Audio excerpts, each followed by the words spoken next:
Nel, ano naman ang naging mensahe ng Pangulo dyan sa commencement exercises ng PMA? Yes, Rosalie, depensahan ang soberanya ng Pilipinas. Ito ang sentro ng talumpati ni Pangulong Ferdinand Marcos Jr. dito sa Philippine Military Academy graduation rites ng bagong sinag class of 2024. Ayon sa Commander-in-Chief, kailangan maging handa rin ng PMA graduates sa mga umuusbong na hamon sa kasalukuyan. Hinimok rin niya mga ito na respetuin ang civilian authority at tuparin ang tungkulin na protektahan ng mamamayan.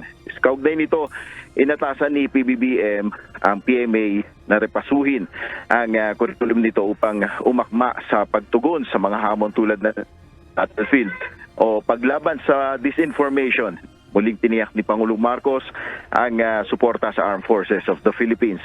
278 na kadete ang nagsipagtapos ngayong taon. Si Cadet First Class Janet Lumba ng Surigao del Norte ang class valedictorian na tumanggap ng Presidential Saber.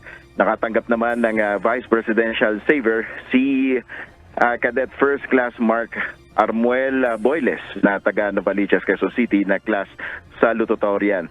Sa mga nagsipagtapos, 144 ang sasama sa Philippine Army, 72 sa Philippine Navy at 62 naman sa Philippine Air Force.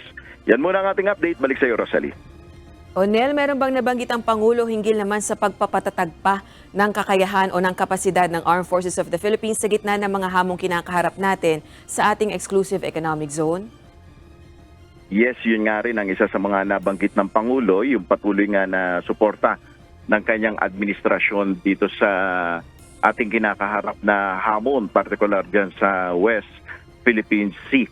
At nabanggit nga ng Pangulo, yun nga yung layon kung bakit pinarerepaso niya sa PMA yung curriculum para nga umakma dito sa sinasabing mga hamon sa kasalukuyan na kinakaharap natin.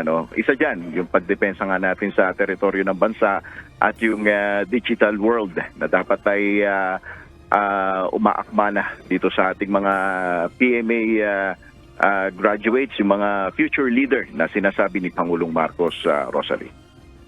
Alright, maraming salamat Nel Maribohok, nag-ulat ng live mula sa Baguio City.